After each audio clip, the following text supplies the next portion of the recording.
Hey guys, welcome back to the PR Athletics YouTube channel. I hope you've been enjoying the videos as of late. So, as many of you know if you've been following along, I did compete in my figure competition 4 weeks ago yesterday. So that was on June 24th. And since then, I've just been working on my off-season training, trying to improve for next competition season. So, what we're talking about today is Deload. So my off-season training cycle is 5 weeks in total. It goes in 5-week cycles. So I have 3 weeks where I'm training 5 days a week. I'm pushing myself. I'm training hard. And then I have 1 week where all my workouts are deloads. And then I do 1 week where I test my 1 rep max for all my big lifts. So I just finished my first deload week of my off-season training.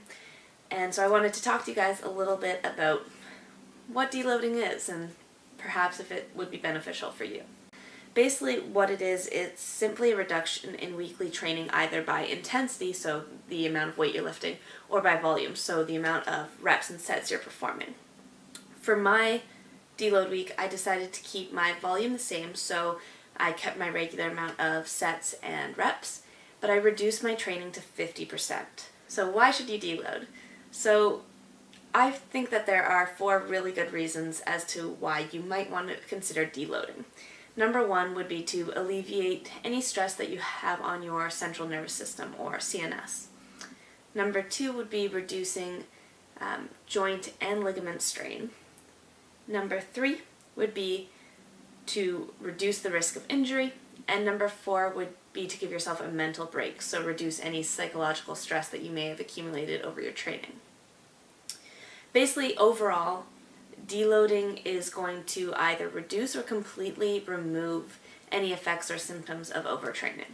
And that's why I deload. Now you might be asking yourself, is deloading necessary?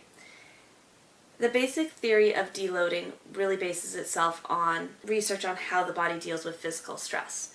So in really simple terms, we provide a stimulus on our body, and that would be our training, lifting weights, HIIT cardio, whatever you're doing. Then we remove that stimulus through rest and recovery. And in that process, our body's able to adapt and better cope with the stimulus the next time it is provided. And so that adaptation is called supercompensation. And the idea is that rest and recovery through a deload week helps give you optimal supercompensation. Does deloading actually work? Is it necessary, unnecessary? Is it useful? And with most topics in the fitness industry, the answer is a resounding, it depends. So it depends on the individual and their training. So if you're not following a well-programmed training routine that is built around progressive overload or overreaching, or you're not pushing yourself in the gym, or if you're, say, new to working out and you're not lifting heavy weights because you're learning technique, those are all people who don't really have any business doing a deload. It's not going to give them any benefits.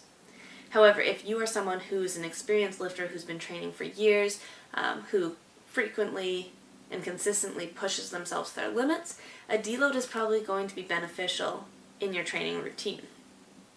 Now that you can decide whether or not you should be deloading or not, the question is when to deload.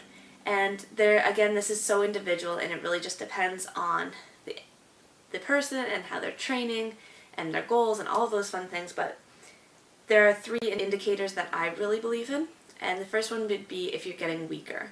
So if you're not able to hit the weights that you had been doing, say, last week or the week before, or you're failing before your prescribed reps are over, that would be a good indication that your body needs a break and you should be implementing a deload week.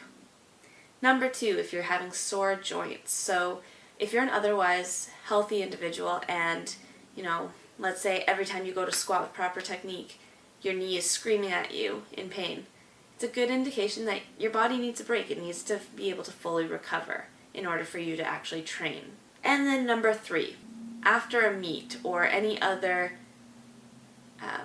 highly demanding activity. So if you're a powerlifter and you've just done a meet, if you compete in CrossFit or strongman competitions, or really any other event that pushes you 100% to your physical limits, it's a good idea that before resuming your regular training program, you give yourself a deload week to let your body fully recover.